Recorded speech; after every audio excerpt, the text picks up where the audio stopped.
안녕하세요. 동네 방네 라디오 짱돌 김선영. 개코 김이랍니다. 안녕하세요. 반갑습니다. 우후. 자, 오늘은 날씨가 좀 풀렸어요. 네, 많이 풀렸어요. 많이 풀렸어요. 네. 동네 방네 라디오 짱돌 김선영. 개코 김이랍니다. 안녕하세요. 반갑습니다. 이게 뭐지? 우후. 네. 뭐지? 누구지? 자, 오늘은 날씨가 좀 풀렸어요. 네, 많이 풀렸어요. 많이 풀렸어요. 이게 좀 방송에 문제가 생겼습니다. 네네. 이게 실방의 묘미죠, 묘미. 실방이 묘미. 네, 역시 실감 납니다. 네네네. 아, 일주일 동안 눈도 많이 내리고 추웠어요. 추웠어요. 네, 예, 추워요. 저는 주중에 감기에 걸려서 정말 오호, 애를 먹었거든요. 조심해야 돼요. 여기 혹시 감기 걸리신 분 없죠? 저분 아니? 안 걸렸나?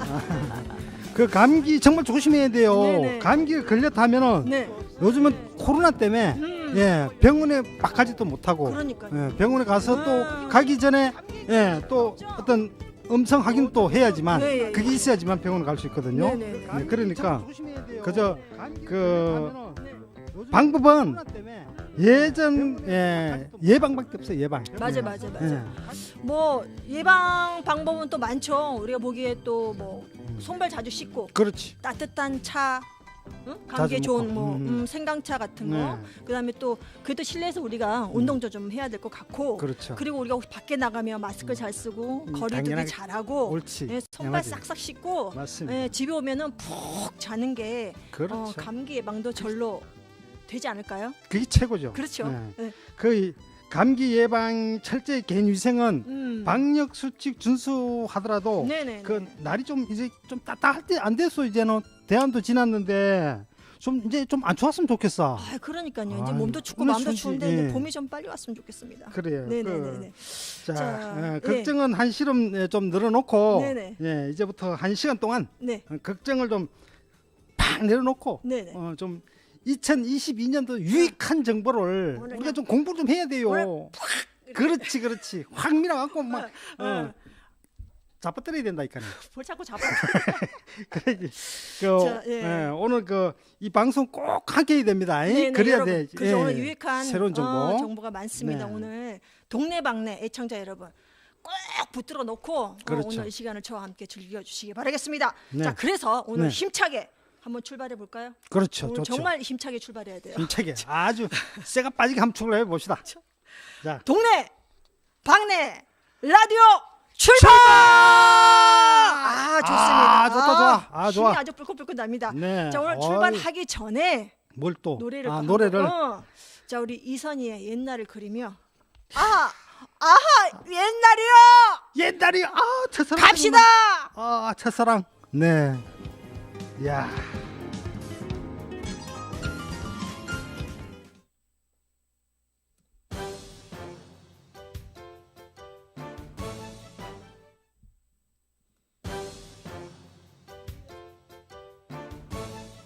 네, 너무 세게 출발했나요?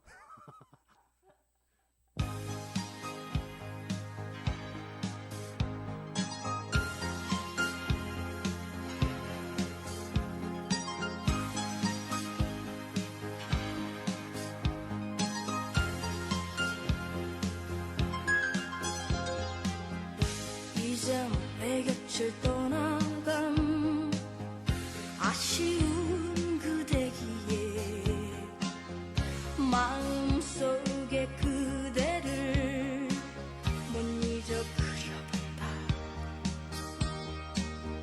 달빛 물든 속삭임 별빛 속의 금이로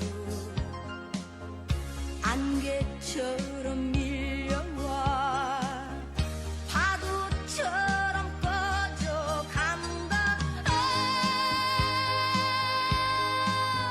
옛날이요. 지난 시절 다시 올 수 없는 그날 아니야.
자, 이선희의 옛날이요.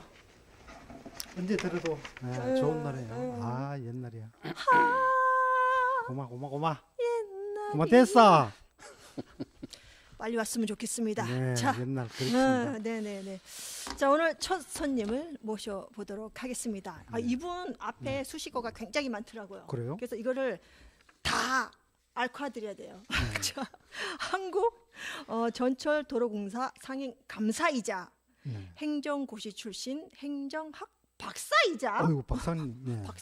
더불어민주당 이재명 후보 대전환 선대이신 어우. 우리 안호성 회장님을 모셨습니다. 자, 큰 박수 부탁드리겠습니다. 오, 아니 그런데 안호성 네. 뭐 선대 위원장님은 저번에도 12월 4일인가 또 출연을 하셨는데 또 모셨어. 또 왔어요. 어허. 근데 저희 동네방네가 네.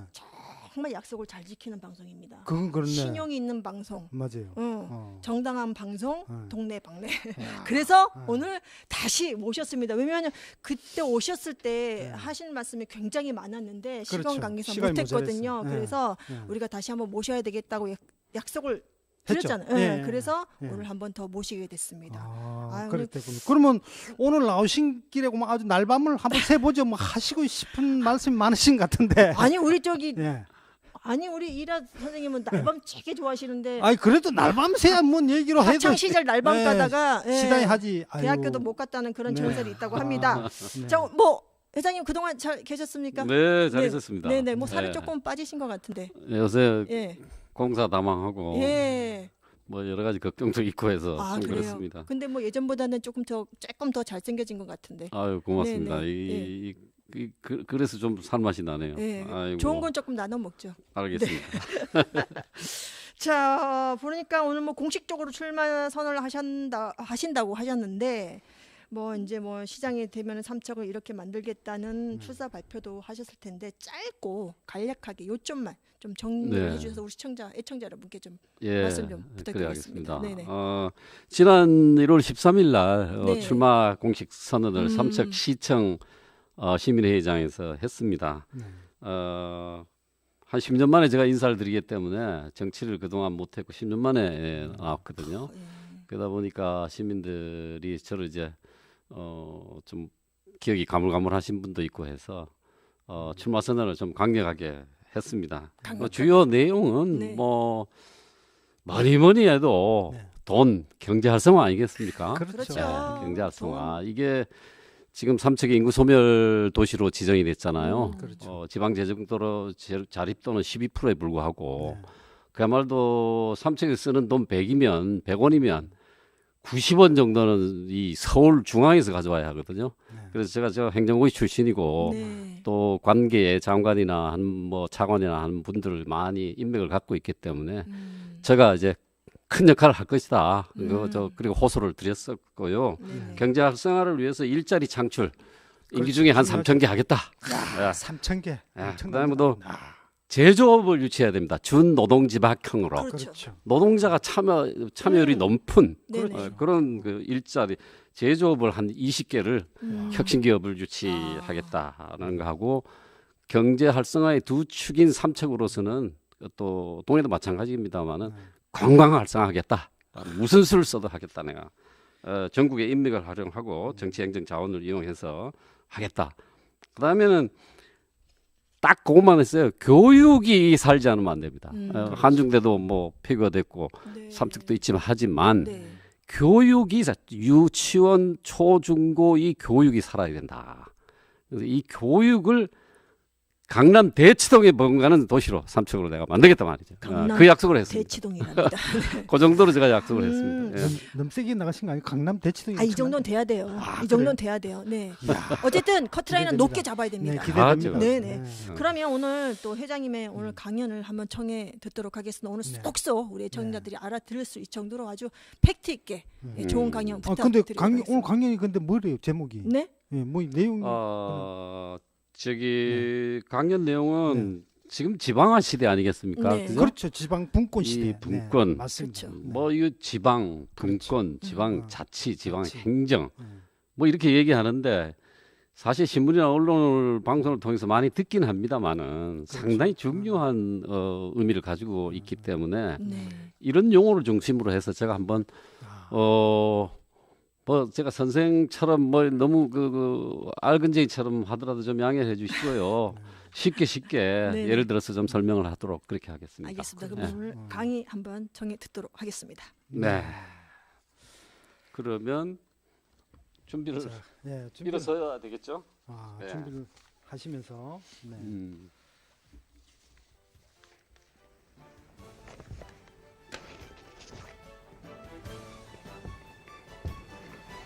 제가 이게 칠판을 사용하는 스타일이라 이 뭐 프로젝트 사용하고 하는 사람이 아니라 오늘 칠판을 아주 그 옛날 버전으로 분필 이걸 제일 좋아합니다 제가.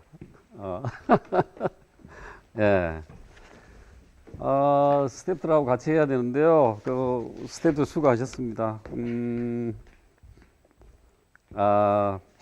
제가 오늘 말씀드릴 내용은 저희가 이제 지방시리잖아요. 과거에는 이 중앙 집권이라고 그랬잖아요. 중앙 집권. 그 중앙의 권한이 집중돼 있다는 거잖아요. 중앙 집권. 이거는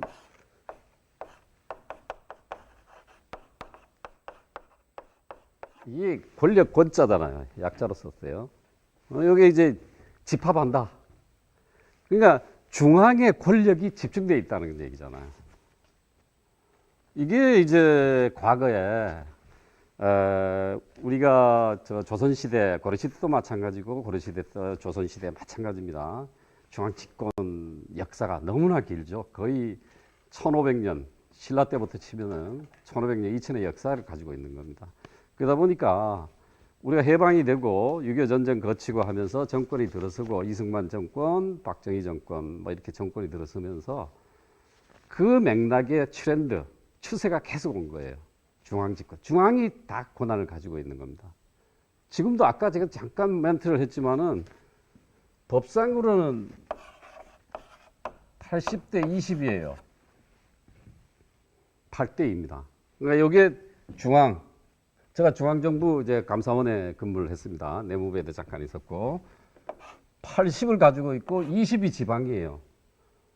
중앙부처는 몇 개, 뭐 20, 30개 부처, 청, 처 뭐 이런 게 있잖아요. 근데 거기서 80을 가지고 있고 지방자치단체가 얼마 전에 기초자치단체만 226개예요. 기초자치단체. 기초자치단체라 그럽니다. 예, 앞으로 이제 배울 겁니다. 이제 나올 거예요. 광역을 포함한 광역이라면 강원도가 광역도가 되는 거죠. 부산광역시, 대전광역시, 인천광역시, 광주광역시 이렇게 되는 거죠. 서울은 특별하기 때문에 서울특별시. 그래서 이 기초자치단체라 하면은 삼척시가 바로 기초자치 중에 하나입니다. 동해시 마찬가지. 근데 요게 또 설명이 후회되지만 이 광역 기초가 있고 광역이 있다 그랬죠? 요거는 서울시를 비롯한 부산시, 강원도, 뭐 전라도 뭐 이렇게 다 가는 거죠. 기초단체는 200개, 삼척시, 동해시가 거기에 속하는 겁니다. 근데 기초자치단체가 있고요. 기초자치단체가 아닌 게 있어요. 예를 들면 수원시 인구 한 100명 됩니다. 고양시 인구 한 80만 100만 될 것 같아요. 국회의원이 4명 뭐 5명 이렇잖아요. 시에. 이거는 여기에 수원시 영통구라 있는 것 같은데 구하면은 기초자치단체라는 건 시군구예요. 삼척시, 정선군, 서울특별시, 서초구. 이게 제대로 된 민선자치단체인 겁니다. 여기에 구가 여러 개 있어요. 수원, 고양이도 있지만 여기는 민선이 아니에요.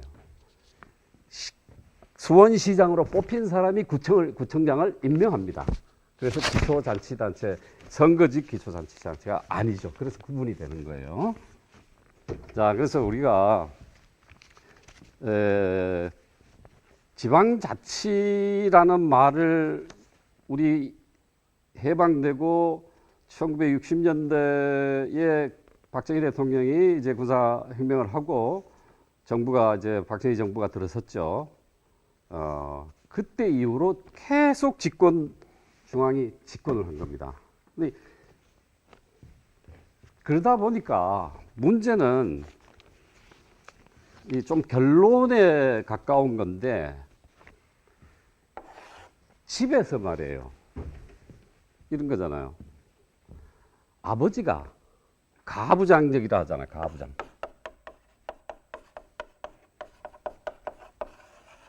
가부장적.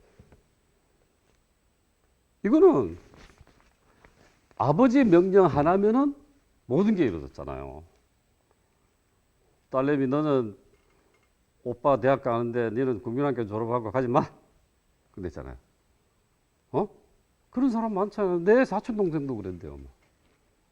걔는 겨우 나중에 고등학교까지 졸업을 했습니다만은 그런 거예요. 가부장적으로 나라를 운영하는 게 중앙집권제예요. 삼척시를 가부장제, 이 가부장제는 영어로는 그 페란터들, 그러니까 아버지, 그러니까 부모들이 너무 움켜잡고 있는 겁니다. 권한을 움켜잡고 있는 거예요. 그래서 권한을 움켜잡고 있으면은 초기 우리 1960년대 시작해가지고 1953년도에 66달러였잖아요. 국민소득이 그랬습니다. 인당. 지금은 35,000불, 뭐 33,000불, 4,000불 가 있잖아요. 이때 이랬어요. 그래가지고 쭉 오는데 집권 시대에 가니까 이게 조금 늘었죠. 그래가지고 한 2만 불대에 갔어요. 이때부터 막히기 시작한 거예요. 집권에 문제가 생긴 거예요. 그래서 미국, 영국을 빼고는 미국, 영국도 될 수 있으면 연방에, 미국은 50개의 주로 이루어졌습니다. 주, 이 스테이트라는 거예요. 이게 나라예요, 나라. 나라가 50개가 연합을 해서 아메리카 합중국이라 그러는 거예요. 합중국자는 이 대중 중자입니다.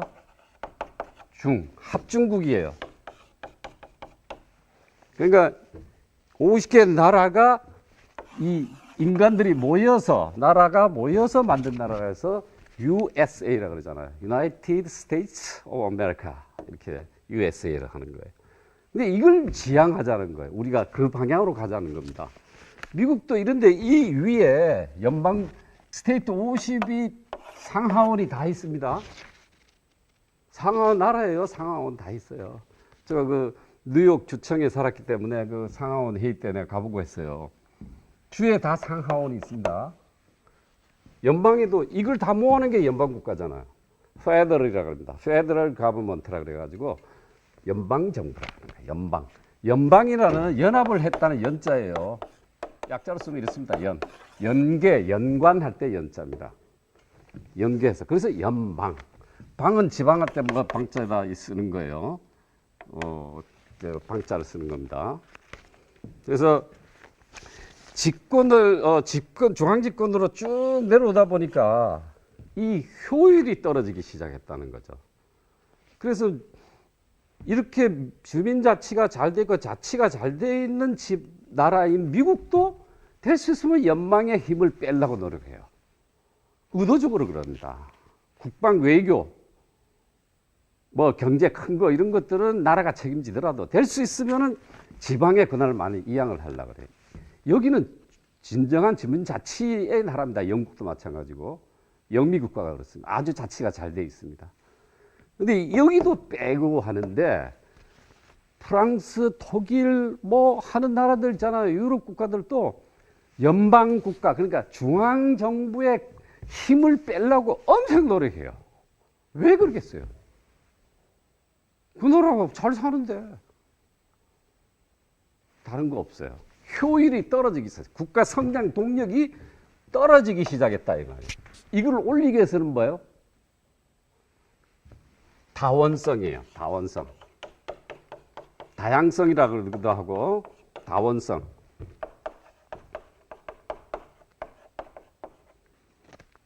여러분들 미국을 용광로 사회라고 하고 있습니다. 용광로. 용광로 한번 그려볼까요? 내가 뭐 이렇게 이게 뭐 고로가 있겠죠. 여기다가 이제 불 떼겠죠. 불이. 그래서 이거 한번 여기 철을 같은 거 뭐 이제 넣고 이걸 녹여가지고 열로 순철 철이 나오잖아요.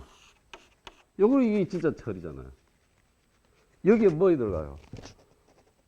제가 알기에는 저 석회석도 들어가고 철광석도 물론 당연히 들어가고 이 막 섞어 여기서 용광로처럼 끓는다 이게 미국 사회가 바로 그거예요. 이게 뭐야? 이게 다양성이에요. 흑인, 황인종, 백인종, 시커먼 놈, 퍼런 놈, 누런 놈 다 섞여가지고 용광로처럼 녹여가지고 엑기스가 나온다고요. 미국이 초인류 국가가 된 이유가 바로 이거예요. 이게 중요하기 때문에. 근데 이걸 못 놔. 우리 정부 중앙집권 나도 중앙정부에 감사원에 돼 있어봤지만은 안 놔줘요. 저도 그랬어요. 뭐 자꾸 아이 지방에 뭐 가다 돈 갖다 주면 뭐 아나 뭐 이런 식으로 해가지고 이제 움켜잡고 있는 겁니다. 지금 행정안전부가 각 지방자치단체를 관리하는 중앙정부잖아요. 네, 행정안전부가 지금 그 총리로 간 김부겸 장관, 지금 전해철 장관이 하고 있습니다만은 이 효율, 떨어진 성장 동력을 다시 살리기 위한 정치 행정적인 방법 중에 하나가 가장 성급한 것이 바로 지방 분권. 지방 분권. 여기 직권이잖아요. 이거는 이제 분은 이제 나누는 거야. 분은 나눌 분자잖아요. 나눌 분. 분권. 분권. 지방. 이거 중앙의 권한을 이쪽으로 자꾸 이양해 주는 거예요. 266개면 이쪽으로 자꾸 이양해 주는 겁니다. 여기서 힘을 빼야 된다 이게 중앙정부가. 그게 지방 분권이라고 하는 겁니다. 그래서 지방 분권 개념 전에 먼저 지방 행정이라는 게 뭐냐 하는데 지방은 너무나 잘 알죠. 뭐 어떤 하나의 구역, 삼척시라는 구역을 중심으로 거기에 주민, 시민과 그 다음에 거기다가 예산이란 돈 보태가지고 그거를 잘 운영해서 스스로 그 지역의 업무를 관리하고 처리하는 것을 이제 지방행정이라고 할 수가 있는 겁니다. 그래서 지방의 별개의 법인격을 갖는 공법인을 공법인이라고 해요. 공법인.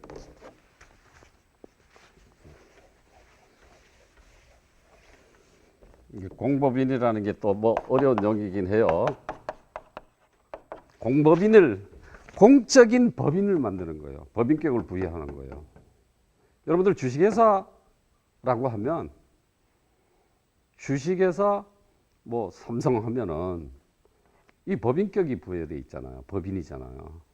네, 법인격. 그러니까 생명의 인격체로서의 하나의 인격을 부여하는 걸 법인격이라고 하는데 공법인을 설립하는 거예요.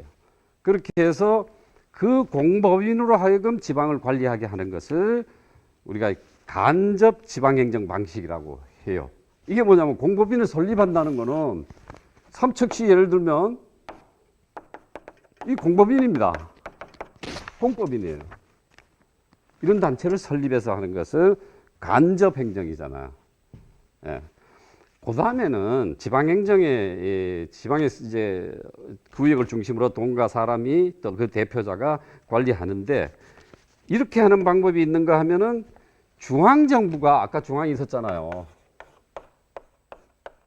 중앙정부가 어떻게 해요? 특별 기관을 만들어요.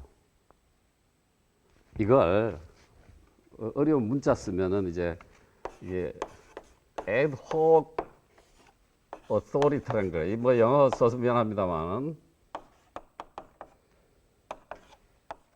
authority라는 건데 이게 특별 지방 행정 기관을 만드는 거예요. 여러분들 그 동네에 가시면 동해도 그렇고 삼척에 가면은 통계사무소가 있을 겁니다. 이 통계사무가 중앙에는 통계청이라는 게 있잖아요. 그건 중앙정부에 속해요. 그 얘들이 지방기관에다가 위임을 안 하고 국가 중앙정부의 하나인 통계청이 삼척시 통계사무소라는 걸 직접 설치합니다. 그래서 거기서 국가 업무를 직접 하는 거예요. 이걸 직접 지방행정 방식이에요. 예. 또 있죠. 뭐 식품관리원, 농수산물 뭐 검사소, 그다음에 구규림 관리소라는 거 있죠. 구규림. 우리 삼척 또 동해 강원도는 구규림 많잖아요. 설악산 태백산맥을 중심으로 하는 어마어마한 산림이 있거든요. 그 절 큰 사찰들 끼고 있는 이런 기관에는 구규림 사무소, 산림청은 중앙부처인데 산림청이 직접 특별 애드혹 기관을 만들어 특별 행정기관을 만들어서 직접 산림 유지 업무를 관리하게 하는 겁니다. 이렇게 해서 지방경제 방식은 두 가지 방식으로 수행이 된다고 볼 수가 있고요. 그다음에 간접행정 방식이 또 두 가지 형태가 또 있습니다. 지방자치단체가 그 고유의 지방적 사무를 중앙정부의 간섭이나 통제를 받지 않고 그 독자적인 입장에서 지방행정을 수행하는 방식이 자치행정 방식이라고 하고, 그다음에 지방자치단체가 중앙정부로부터 사무를 위임받아서 중앙정부의 간섭과 통제 아래 지방행정을 수행해 나가는 방식을 위임행정 방식이라고 합니다. 자, 이 정도로 설명을 하고, 그러면 지방행정의 특성이 뭘까요? 지방행정, 이 강의만 잘 들어놔도 도움이 많이 될 겁니다. 지방행정의 특성은 첫째로는 종합행정이에요.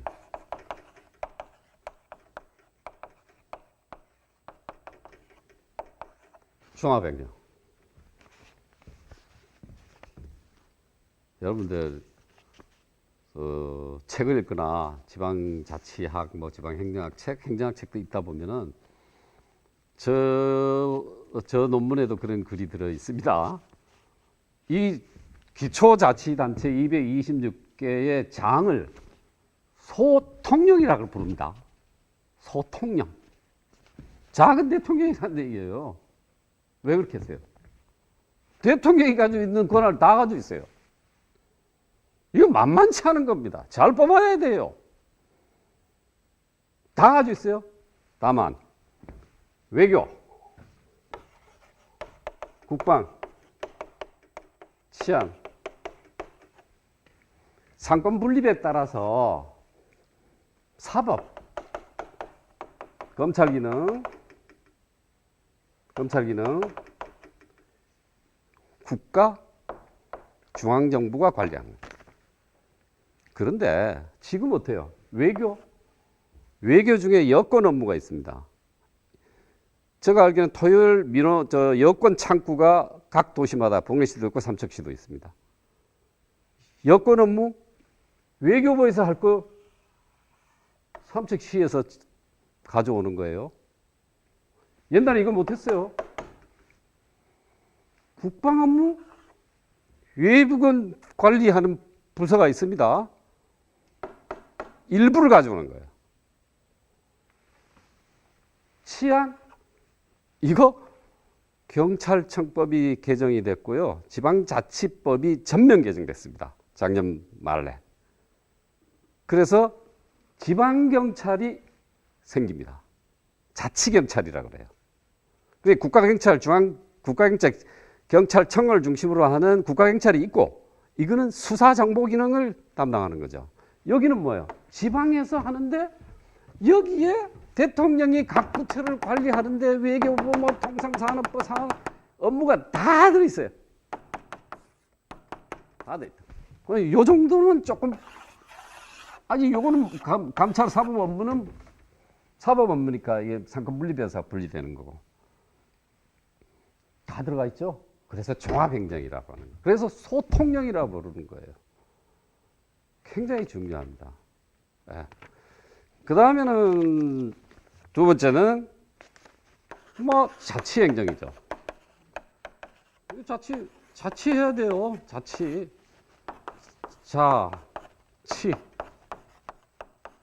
스스로 뭐 관리할 치, 뭐 통치할 치, 스스로 다스릴 치. 자치행정이에요. 스스로 알아서 해요. 근데 스스로가 됩니까? 주민 교육이 필요한 거예요. 그래서 지금 앞서가는 지방자치단체, 예를 들면 고양시, 논산시, 여러 지방자치, 기초자치단체에서는 지방자치대학, 지방자치시민대학, 지방자치 아카데미 뭐 이런 형식으로 해서 아카데미를 엽니다. 뭐 시인들 유명 시인 불러가지고 뭐 문화생활 교양을 넓히는 것도 좋습니다. 또 뭐 다른 사람도 좋지만 이게 잡혀 있어요. 지방자치 개념 나중에 결론적으로 나옵니다만 이 민주주의, 이 지방자치, 자치분권에 있는 가장 중요한 요건은 시민들의 적극적인 참여예요. 참여. 그래서 노무현 정부를 참여 정부라고 했잖아요. 김대중 정부는 국민의 정부라 했죠. 뭐 약간 국민이란 용어는 잘 안 쓰죠 요새.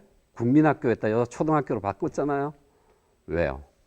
미국은 국민학교를 내셔널 뭐 스쿨이라고 하지 않아요. 국민학교잖아요. 우리는 옛날에 그랬잖아. 박정희 시대 전두환까지 그랬잖아요. 근데 초등학교로 바뀌었잖아요. 미국이나 자치가 잘 된 나라에는 뭐야? 초등학교라고 그러는 거예요. 프라이머리 스쿨이라고 그래요. 프라이머리. 응? 프라이머리 스쿨이라고 그래요. 프라이머리. 그래서 그 바꾼 거예요. 한 20년 전에. 네. 국민하면 어떻게 되느냐? 약간 국가주의 개념이 들어갑니다. 상당히 어려운 용어입니다만은 약간 좀 심하게 하면 파쇼적인 전체주의적 사고가 들어있는 개념이에요. 국민. 그래서 뭐 더 철학적으로 설명하면 우리 뭐 독일 국민의 고함하는 휘테라는 유명한 철학자가 있었잖아요. 그 사람이 사실은 나치 히틀러에 부역한 사람으로 학자들은 평가하는 철학자들은. 그래서 국민이라는 용어는 상당히 사실은 위험성이 있는 건데 사실 그건 좀 뭐 어려운 강의가 됐기 때문에 그 정도만 하겠습니다. 그래서 자치적으로 해나간다. 그게 목적이에요. 그게 하면 어떻게 돼요? 자율성이 오잖아요. 자율. 이게 더 가면 어떻게 돼? 창의성. 이게 올라가는 거예요. 창의성. 미국 교육하고 한국 교육하고 틀린 게 바로 그거잖아요. 응? 쟤들은 저 미국 가서 뭐 2년 석사 교육하고 왔는데 토론할 때 보면요. 우리 영어도 딸리지만 걔들은 자유스러워요. 틀려도 막 얘기해요. 근데 중국 애들이 또 그러더라고. 대국이 되는 이유가 바로 그런 것 같아요. 자신 있게 막 얘기해. 따닥따닥 단어만 연결해 중국 애들은. 근데 중국 애들은 단어가 중국말은 미국하고 어순이 같습니다. 그래서 단어만 연결하면 지는 돼요. 우리는 바꿔야 된단 말이야. 그러니 아주 골치가 아파요. 그래서 자치를 하니까 창의성이 나오잖아요. 이러니까 인류국가를 가는 거예요. 창의성이 이게 집권을 하고 하면은 이 창의성이 말살됩니다. 지금 저 스탈린 체제의 소련이 망한 이유, 그다음에 북한도 곧 망할 이유, 사회주의 국가, 공산주의 했던 국가들이 망한 이유가 바로 다양성의 부족, 다원성의 부족, 창의성의 부족이에요. 거기서 나라가 망한 거예요. 이걸로 가지 말자라는 거예요. 그래서 프랑스, 독일 같은 나라도 자치, 그래가지고 헌법에다가 프랑스도 자치분권이라는 용어를 넣는데 프랑스도 그 내가 알기로 한 20년 걸렸어요. 2008년도부터 시작했나? 2003년도에 헌법에 넣었어요. 노무현 정부 탄생할 때입니다. 그때 헌법에 넣었어. 자치분권. 이거 무조건 헌법에 넣어야 돼. 헌법에 넣어야 된다 이거예요.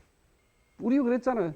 뭐 광주 5.16, 5.18, 뭐 광주 사태를 헌법에 뭐 정치의 전문에 넣을 것이냐, 뭐 하다 결국은 뭐 조금 들어가고 뭐 이렇잖아요. 그 굉장히 힘든 거예요. 그만큼 선언적인 엄청난 의미를 갖고 있어. 그래서 헌법에 넣었어요. 그래가지고 프랑스 같은 나라들, 독일도 연방 헌법에 들어가 있습니다. 자치분권이라는 용어가 무조건 해야 된다. 국가가 지원해야 된다. 강력하게 이렇게 돼 있어요. 우리 지금 몇 년 동안 하는데 또 안 됐어요. 작년 말에 또 안 됐어요. 다음 정부는 할란지 모르겠습니다. 세 번째, 지역 행정. 당연하죠. 한 지역을 하는 거죠. 지역. 여기 이제 뭐 리장 뭐 이런 말로 이제 표현하는데 지역. 한 지역을 중심으로. 삼척 한 지역, 동해 한 지역을 중심. 근데 이제는 메가시티 뭐 이런 개념으로 또 연합을 독립성을 갖고 지역적으로 하되 강점과 어떤 그 스트롱 포인트는 서로 협력을 해서 더 좋게 만드는 협업, 가버넌스, 협업의 개념이 또 나오고 있습니다. 협업자는요, 협력자가 세 개네요. 협업, 이건 업무할 때 업자입니다. 협업. 이걸 영어로는 뭐 가버넌스라고 그래요. 가버넌스. 요새 협치 이런 개념으로 쓰는 겁니다. 자, 네 번째는 일선 행정이에요. 일선. 제가 한자로 써보겠습니다. 일선 행정입니다. 일선. 여러분들 은행 창구에 가보세요. 제일 앞에 있는 사람들이 창구 행정하는 사람들이잖아요. 그게 일선이에요. 가장 주민들, 은행 고객에 1차적으로 접촉하는 사람이 일선에 있는 거예요. 그래서 지방행정이 벌써 일선 행정이에요. 일선. 주민 밀착형 행정이 가능하기 위해서. 그 다음에 중요한 게 사실 생활행정이에요. 생활행정. 잘난 사람들이 결론 내고 뭐 지들끼리 해가지고 하는 게 아니라 주민과 필요한 일들을 가장 가까운 데 있는 중앙부처 탁상행정이라는 게 그렇게 해서 나오는 거예요. 저도 중앙부처에 있어 보니까 진짜 내려와 보니까 내가 욕을 하게 되더라고요. 저것들 탁상행정한다고. 현장을 모르잖아요. 내려올 시간도 없어요. 제가 감사원에 20년 가까이 있어도 강원도 땅에 감사관으로서 밟은 적이 없어요. 직무로 하라고 본 적이 없어요. 그러니 탁상행정이 생길 수밖에 없죠. 그래서 생활행정, 밀착행정 이게 중요하다는 거예요. 자, 그래서 지방행정 뭐 행태는 여러 가지가 있는데 완전 간치형 뭐 이런 뭐 여러 가지 있습니다. 그래서 아프리카, 중동 뭐 이런 쪽에 조금 뭐 우리가 표현하는 후진국들은 아무래도 완전 관치형이에요. 관치. 이 관치라는 것이 이게 관이잖아. 행정관, 판관, 뭐 할 때 관청할 때 관자잖아. 관치는 관이 다스린다 이 말이잖아요. 이게 관치 행정은 후진국일수록 중앙 집권해서 모든 걸 지시를 내리고 하는 겁니다. 그래서 관치 위주 이원형으로 조금 관치가 위주되되 약간 자치형으로 하는 데가 있고 또 자치 관치형을 이원형으로 하는 한국, 일본, 프랑스 이런 나라들은 좀 덜하죠. 미국형보다. 정미국가는 완전 자치형입니다. 그래서 자치 조그만 단위 기관이 엄청나게 파워가 있죠. 말빨이 세죠. 근데 우리 같으면은 중앙부처 승진을 해야 되는데 지방에서 일하다가 여기서 삼척시청 근무하다가 중앙부처로 올라가려고 얼마나 애를 씁니까? 빽 쓰고 옛날엔 빽 쓰고 뭐 또 따로 공부하고 해가지고 여기서 공무원 하다가 중앙부처로 간 사람들도 있죠. 예. 그거 보다 보니까 일을 제대로 못해요. 불만이 있어도 얘기 못하고 창의적인 거 내려고 해도 야 시키는 것만 해. 이래야 된단 말이에요. 관치 중앙집권 행정이 바로 그거예요. 그렇게 안 하면 어떻게 돼? 열심히 시킨 거 잘하면, 자, 다음 인사 때, 옛날 내무부 같은 거, 내무부, 우선 강원도 가 있어. 강원도 가 있다가 열심히 또 시키는 거 잘하면, 그래, 행정자치부, 내무부, 제일 뭐, 끝발이라는 건 좀 그렇지만, 하여튼, 뭐, 그거 이제 와. 그래서 또 열심히 하면 이제 뭐 주무부서로 들어가고. 이래서 이게 문제가 창의성이 들어요. 시키는 일만 하게 되잖아요. 말 잘 들으다 하다 보니까. 그게 창의를 있어도 쓰지를 못하죠. 그래서 이걸 풀어주자. 그게 이제 자치로 가자는 겁니다. 지방분권, 분권은 나눠준다 그랬습니다. 중앙집권에 대비되는 분권. 분권의 의미를 이제 조금 얘기를 했어요. 그래서 오늘 주제가 자치분권 2.0이잖아요. 2.0. 이거 2.0은 도대체 어디서 나온 거예요, 이거? 어? 왜 갑자기 2.0이야? 자치. 좋은 말은 다 하잖아. 분권. 2.0. 그 2.0이 있으면 1.0도 있어야 되잖아요. 1.0. 이거는 어떤 법률 용어가 아닙니다. 어떤 정책의 버전을 하나 만들기 위해서 만든 용어입니다. 그런데 자치분권 1세대, 그러니까 1세대 1.0 시대가 사실 보면 저는 이렇게 생각해요. 뭐 1960년도로부터 칩시다. 그냥 뭐 그 전에 뭐 1948년 정부 수립이 있지만 여기서 1987년 노태우 대통령이 6.29 선언으로 민주화 헌법이 들어오고 한 그 시대 6.29 선언했을 때 헌법 개정을 했잖아요. 예. 그까지가 사실은 1.0이라고 나는 봐요. 근데 그 이후에 뭐 1987년에서 한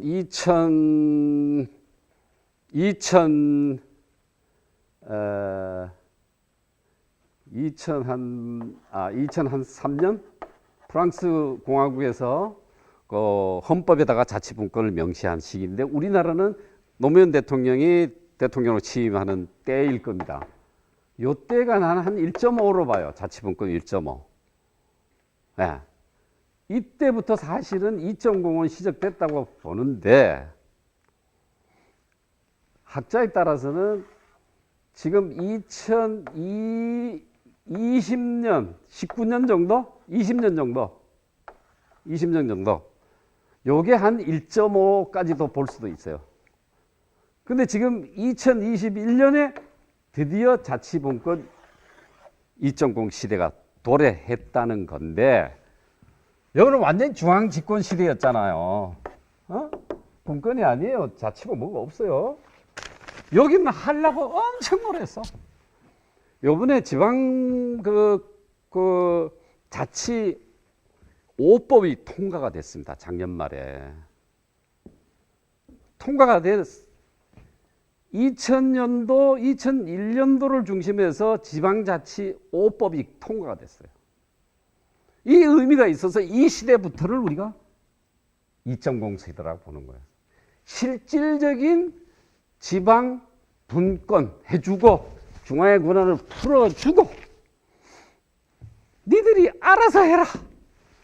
돈, 지방 재정권, 돈, 예산, 지방 조직권, 인사, 내무장관이 하던 걸 도의사 해라. 삼척시장 해라. 풀어주는 거. 이게 분권이잖아. 응? 이거를 했는데 제대로 못해. 1세 때 전혀 중간 집권이고 요때는 엄청 노력한 시대를 나는 1.5라고 봐요. 지방자치분권. 노력했어요. 노무현 정부부터 엄청 노력했습니다. 그래서 드디어 이제 5법이 통과가 됐어요.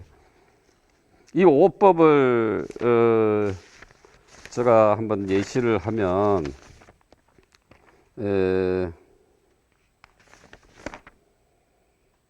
네. 이 노무현 대통령 2003년 시대에 지방자치 일괄 이행법이라는 게 만들어졌었어요. 그런데 내가 박사 논문 쓰고 뭐 글 쓰다 보니까 법은 만들어 놨는데 권한과 법을 권리 이 책임을 넘겨주는 게 안 넘겨져. 그러니까 요만큼 떼가지고 열어주고 요만큼 떼줘. 열을 나죠. 그러니까 왜 그래요? 문제는 지방자치단체의 주민들이 교육이 됐어야 돼. 알아야 면장하지. 아는 사람이 소송 문구라도 쓰는 거잖아요. 중앙이 돈 내나 하고 소리 지를 농고와 지식이 가지고 있어. 댐벼야 된단 말이에요. 이 댐빌 공부가 안 돼 있다 하면 이게 문제가 있는 거잖아요. 그래서 굉장히 교육이 중요한 거예요. 그래서 제가 이런 관련 강의를 많이 하는 이유가 제가 무슨 뭐 정치직을 뭐 그런 걸 떠나서 내가 배웠던 걸 좀 알리려고 하는 겁니다. 그게 중요하기 때문에. 그래서 지방 일괄 이양법이 2020년 1월 9일 날 통과됐고요. 지방자치법을 전부 와장창 뜯어 고친 게 2020년 1월 9일입니다. 경찰법이 개정돼 가지고 국가경찰과 지방 자치경찰로 이분화되고 자치경찰에게 대폭 예산을 지원하는 것.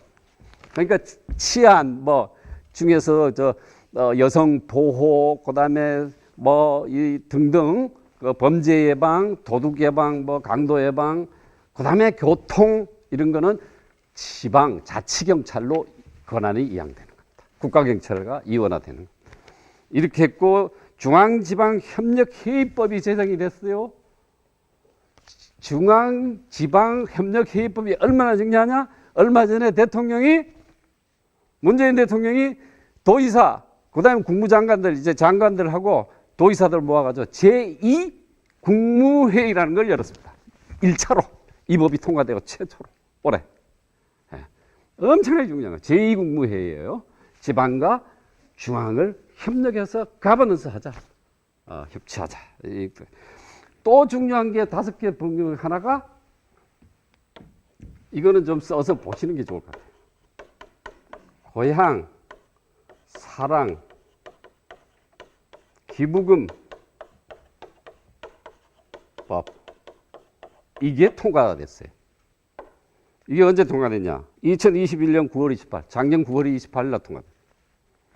이거 엄청나요. 언제부터? 일본에서는 오래 하고 있습니다. 일본에서는 이거 오래전부터 하고 있어요. 만약에 지금 삼척을 떠나서 서울에 살고 있는 친구가 사업에 성공했어. 1,000만 원, 1천만 원을 고향에 기부해. 그러면 세액 공제가 되고 공제가 됩니다. 세액. 응? 그리고 돈 3천만 원에 30%. 그럼 원래 300만 원. 300만 원어치의 고향 특산품을 선물로 받을 수가 있습니다. 이거 법으로 제정됐어요. 이거 활용해야 됩니다. 제가 혹시 단체장이 되면은 음하게 끌고 올 거예요, 내가. 네, 그거는 자신 있습니다. 자, 이렇게 해서 지방자치 분권, 뭐 지방행정, 그다음에 지방 자치에 대한 개념, 이런 것들을 얘기했어요. 또 하나는 하나 얘기할 거는 주민 이 지방 자치를 함에 있어 가지고 이런 개념도 이제 많이 나옵니다. 지방 자치 개념에서 주민 자치 이런 것도 이게 많이 듣게 됩니다. 앞으로. 그다음에 단체 자치, 자치는 자치인데 단체 자치 이런 용어도 또 나옵니다. 네. 그래서 주민자치는 이걸 정치적 의미에서 자치라고 그래요. 이게 정치적 의미에서의 자치. 그 다음에 이게 법률적 의미에서의 자치라고 그래요.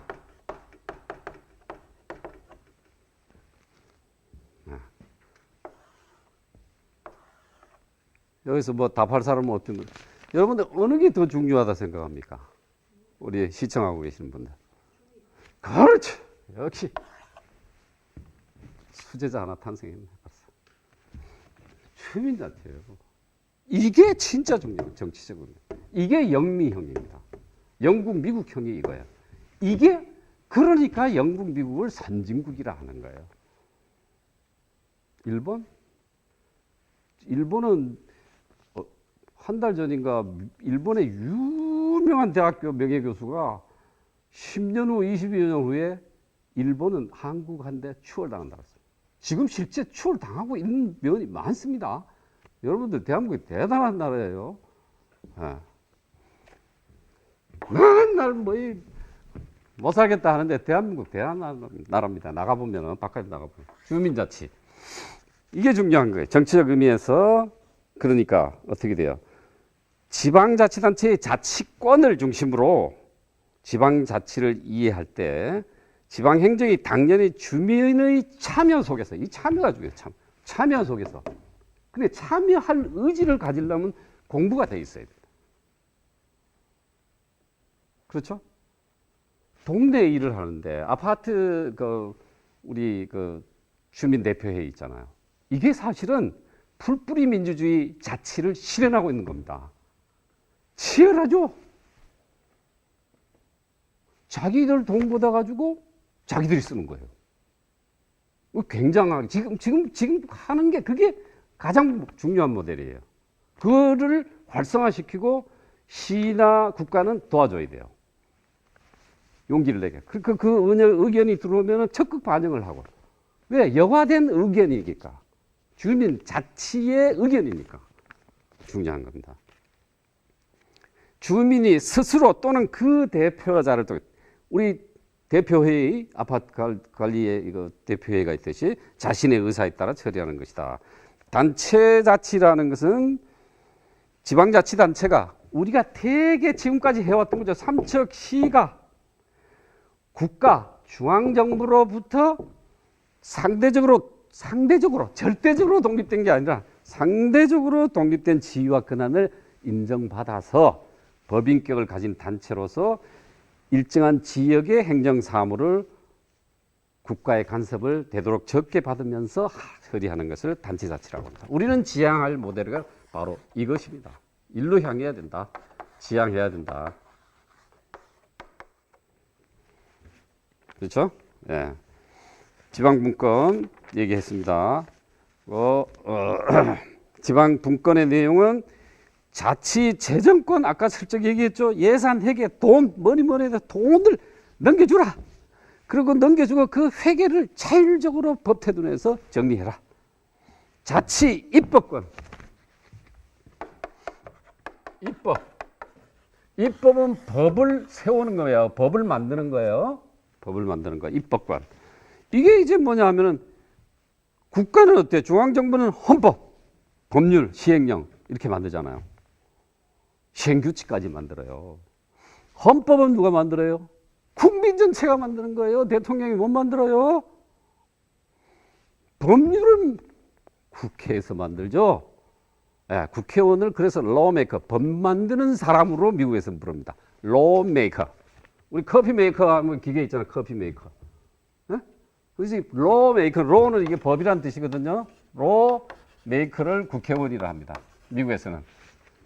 statesman이라고 아까 statesman이라도 하고 congressman이라도 하지만 lawmaker로 치죠. 법 만드는 사람이에요. 국회에서 법을 만드는 법률. 대한민국 국회. 그 다음에 이 법률도 국회의원이 발안해서 만드는 게 있고 각 부처 장관이나 대통령이 발안해서 만드는 게 있고 그 다음에 시행령은 각 부처가 대통령이 국회가 만든 법 테두리 내에서 좀 더 구체적으로 시행하기 위해서 시행령을 만들어요. 시행령을 만들었죠. 대통령이 시행령을 또 만들어서. 근데 또 부족하거든. 그럼 각 부처에 시행령이 내려가는데 이게 또 부족해. 각 부 장관이 시행규칙을 시행령의 범위 내에서 헌법과 법률과 시행령의 범위 내에서 시행규칙이라는 걸 만드는 거야. 각 부 장관이 만드는 거야. 시행규칙을. 그리고 그 밑에 지방 조례가 있었죠. 시의회가 있잖아요. 삼척시의회. 거기서 만드는 법이 조례라고 합니다. 조례. 응? 조례.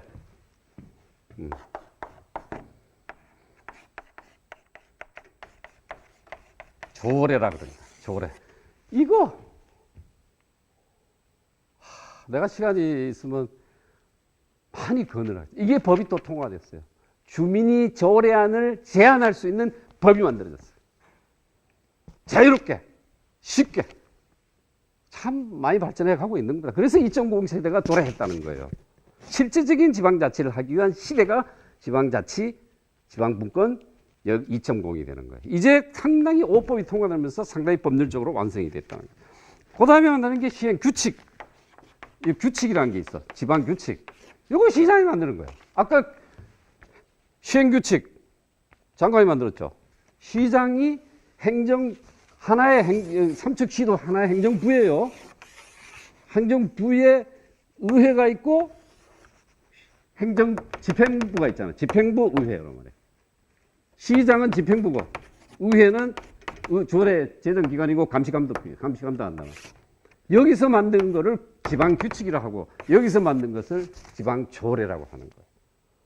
이것만 아셔도 어마어마한 게 오늘 배우시는 거예요. 네.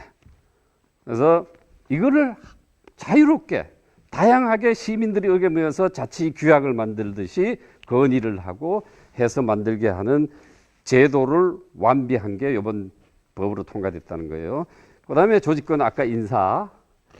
이번에 지방자치법 개정이 되면서 광역자치단체가 있는 그 강원도지사 같은 경우도 그렇고요. 이제는 부단체장을 자기 마음대로 하나 더 선정할 수가 만들 수 있게 돼 있어요. 요번에 삼척시도 그렇고 강원도 의회에다 자율권을 줬습니다. 인사 조직권. 그래서 시의장 잘 뽑아야 돼요.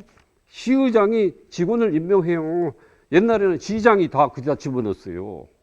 야, 그래서 1년만 하고 와. 그 다음에 승진인 거야. 이래 됐단 말이야. 근데 이제는 의장이 뻗칠 수가 있는 거예요. 자기가 배치를 할 수가 있어요. 의회 내에서는. 이렇게 돼 있습니다. 최근에 통과됐습니다. 법이. 굉장히 중요한 덕목들이에요. 이런 걸 알고 있어야 돼요. 그래서 지금 우리 국세 비율이 재정권이 가장 중요하죠.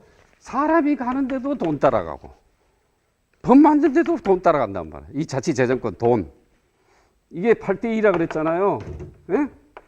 지금 노력해가지고 7대3 겨우 갈라 그래요. 요거 지방, 국가, 지방 226, 그러니까 3가족 먹고 살아야 돼. 여기 돈은 여러분들이 시혜로 주는 거야. 지방에 삼척시장 올라가서 좀 줘. 쫄르고 댐비고. 오징어 말린 것도 매축이 10축 해가지고 갖다 흐려가지고 돈 얻어. 뭐 안호선에는 그런 거 안 들고 가도 만날 사람 많은데. 무지 중요합니다. 기획재정부에 서울에 있는 형님이 그 기획재정부 차관하던 사람을 만나서 술 한잔 했대. 대낮에 조기성 강원대 사장하던 조순 선생님 아들하고 만나서 소주 낯스꺼져가지고 튀어가 왔는데 기획재정부에 국장하던 차관하던 사람들이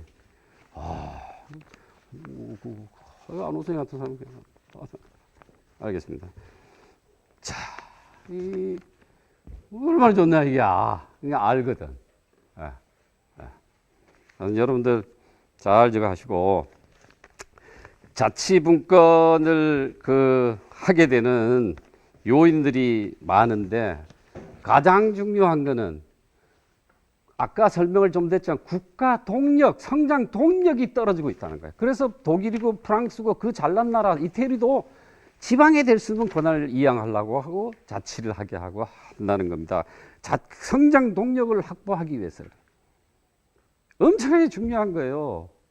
지금 이대로 놔두면 일본이 그렇잖아요.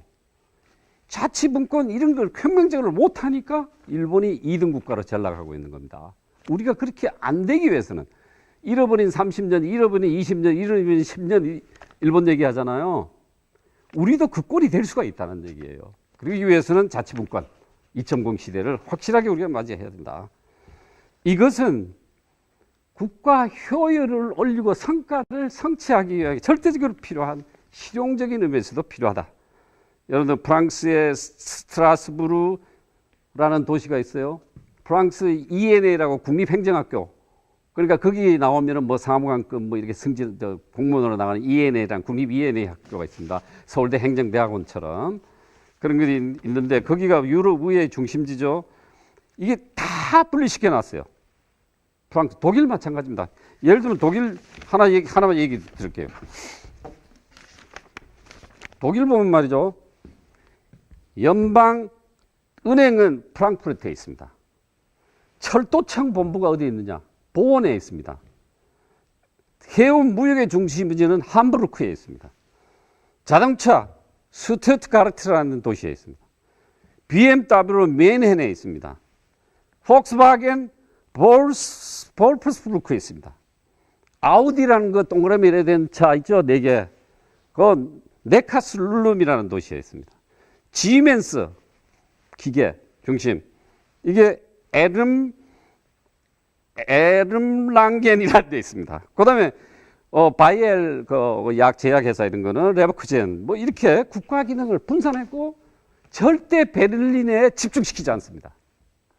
우리나라는 이게 거꾸로 됐어요. 서울 인구 수도권 인구 11.8% 면적입니다. 우리나라 대한민국 면적의 11.8% 면적의 인구가 50%가 넘게 살고 있어요. 이거 보통 문제가 아니라는 것을 오늘 유튜브 강의를 통해서 여러분들이 앞으로 지방자치 분권 엄청 중요하다. 이런 관심을 갖고 노력을 좀 관심을 가져주시면 좋지 않겠나 이런 생각을 하면서 마무리 멘트를 하도록 제가 할게요.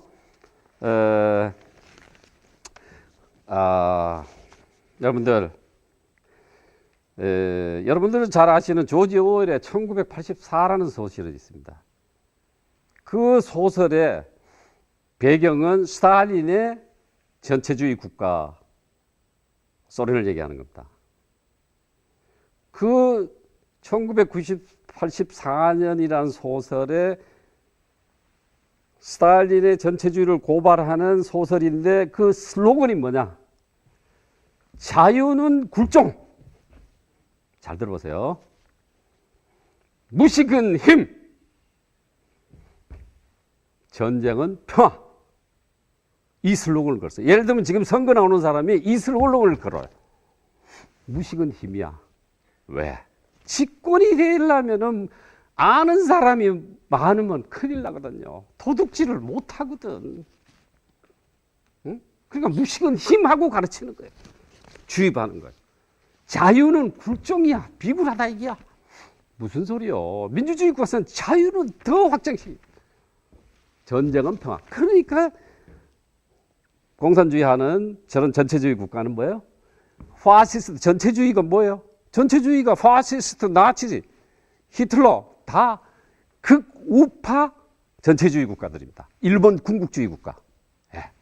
그래서 이런 것을 막기 위해서라도 우리가 다양성을 갖고 창의성을 갖는 자치와 분권에 대해서 시민 여러분들이 관심을 가져야 한다는 말씀을 드리고, 여러분 노무현 대통령, 돌아가신 노무현 대통령께서 민주주의의 최후의 보루는 깨어있는 시민의 조직적인 힘이다.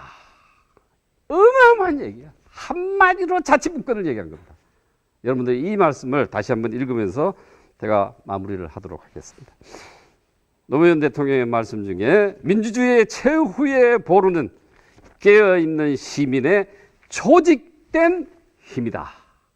자치분권의 정수인 말이라고 할 수가 있겠습니다. 여러분들 긴 강의 잘 들어주셔서 대단히 감사합니다. 수고 많았습니다.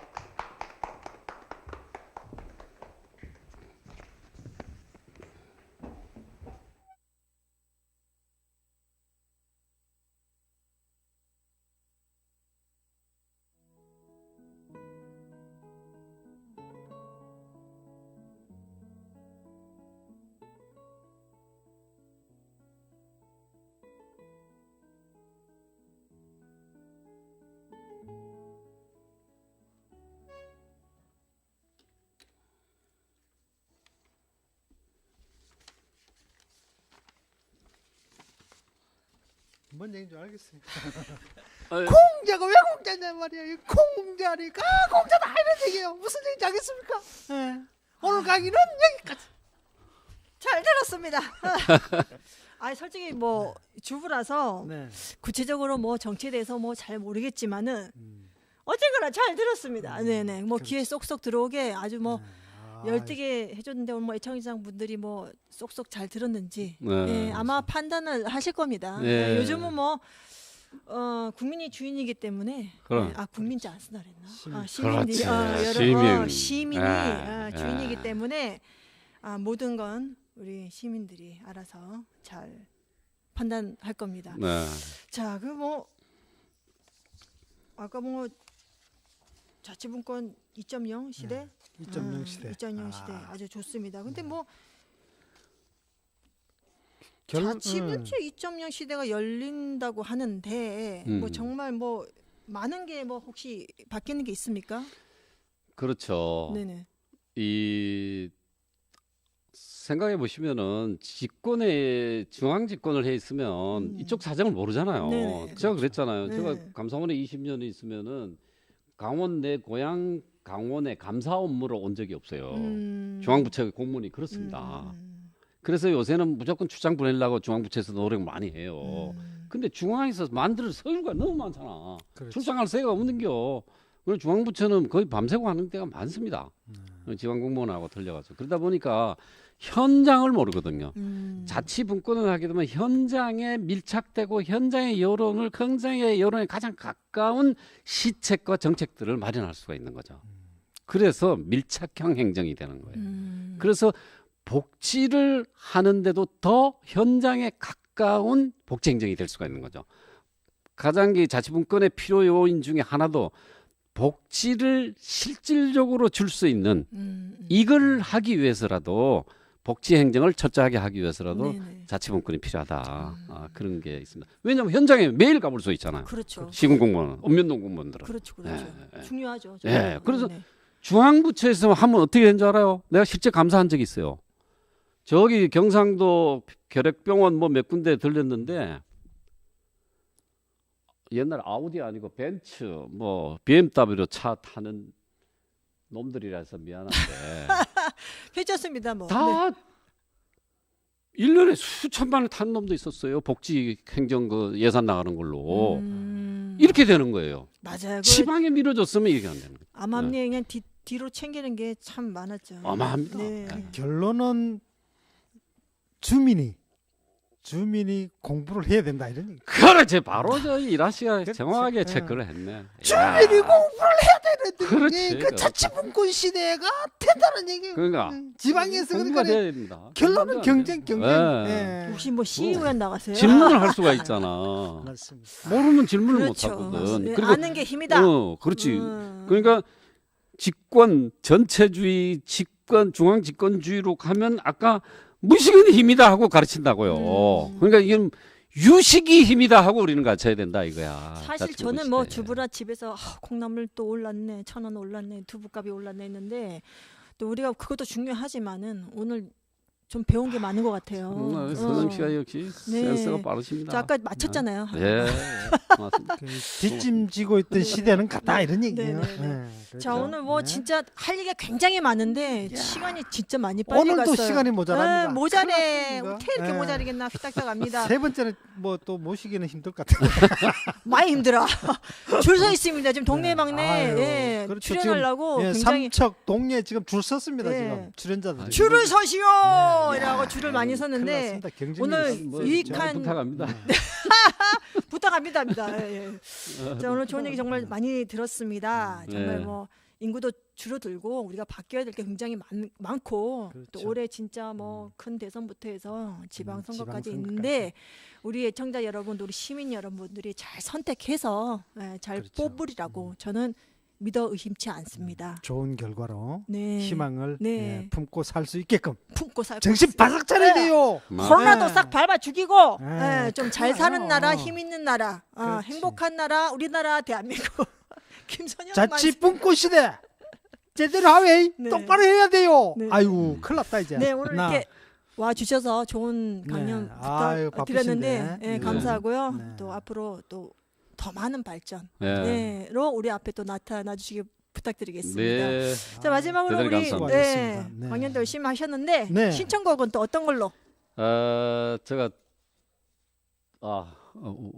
제가 먼저 할까요? 네네네. 네. 네. 거기 그 조영남 노래 조영남 씨. 조영남 씨. 이재하 선생 시인가 하는데 네네. 모란동백이라는 노래를 제가 좋아합니다. 모란 동백. 그 예, 유명한 모란동백. 모란 네. 동백. 예. 알겠습니다. 모란 동백 부탁합니다. 듣고 가세요. 네. 두고 가야죠. 네. 그렇죠. 네, 네, 듣고 중간에 나가시면 안 돼요. 네. 그럼 그렇죠. 네. 당연히 그러지. 오늘 세게 애청자 여러분, 들어주세요. 네. 네. 오늘 애청자 여러분 또 오늘 우리 저와 함께 네. 또 동네방네 해주셔서 너무너무 감사합니다. 감사합니다. 그리고 그렇죠. 저기 좀 협찬 좀 많이 부탁드려요. 협찬. 협찬. 네. 협찬. 예. 협찬 좀 부탁드리고요. 자, 그렇죠. 오늘 동네방네와 함께한 우리 협찬. 협찬. 두구두구두구. 삼척 시멘트 삼표 시멘트. SK 텔레콤 SK텔레콤 함께합니다. 감사합니다. 사랑해요. 사랑해요. 네. 동네방네 사랑합니다. 저희 사랑합니다. 청자 여러분들 사랑합니다. 그리고 네. 조영남 씨의 모란동백 듣고 모란동백. 오늘은 네. 물러가도록 하겠습니다. 다음 주에 다시 뵙도록 뵙겠습니다. 하겠습니다. 안녕. 안녕. 네, 감사합니다. 수고하셨습니다. 수고하셨습니다.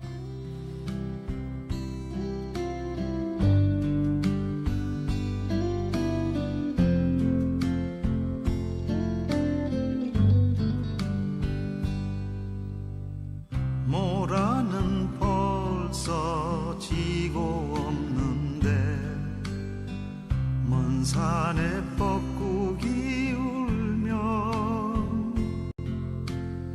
상냥한 얼굴 모란 아가씨 꿈속에 찾아오네. 세상은 바람 불